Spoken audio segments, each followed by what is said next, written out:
L'Union européenne a octroyé 17 milliards de francs CFA au Gabon afin de promouvoir la filière pêche. Le ministre gabonais de l'Agriculture, Biendi Maganga Moussavou, et l'ambassadrice de l'Union européenne au Gabon, Rosario Bento Pays, ont signé un accord de partenariat sur le développement et la transformation de la pêche au Gabon ce 10 février 2021 à Libreville, la capitale. L'accord de partenariat autorise donc les navires de l'Union européenne venant de l'Espagne et de la France à pêcher dans les eaux gabonaises. Le dit protocole permettra de renforcer la gouvernance des pêches, la protection de l'environnement marin et le soutien à la création d'emplois. Le Gabon, dans ce contexte, décide que ce poisson, au lieu de rentrer dans l'Union européenne, doit être débarqué au Gabon, conditionné au Gabon, réexporté vers le pays de destination. Cela créerait de façon sur le marché local des emplois, créerait une expertise et cela permettrait de consommer tout ce qui est chaîne de valeur de la filière poisson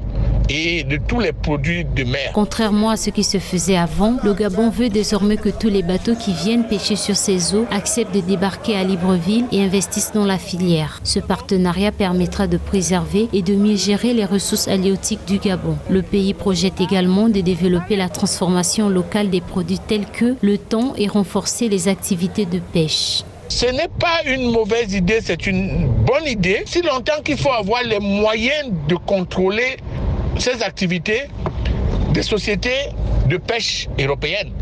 Ce n'est pas évident pour le Gabon d'avoir toutes les vedettes qui permettraient de contrôler le suivi de cette mesure. Et cette mesure va nécessairement, si elle se met en place, créer une jurisprudence pour les autres pays africains. Le développement de la filière pêche permettra au Gabon de diversifier son économie. Selon les données statistiques, 32 000 tonnes de référence sont pêchées chaque année dans les eaux gabonaises.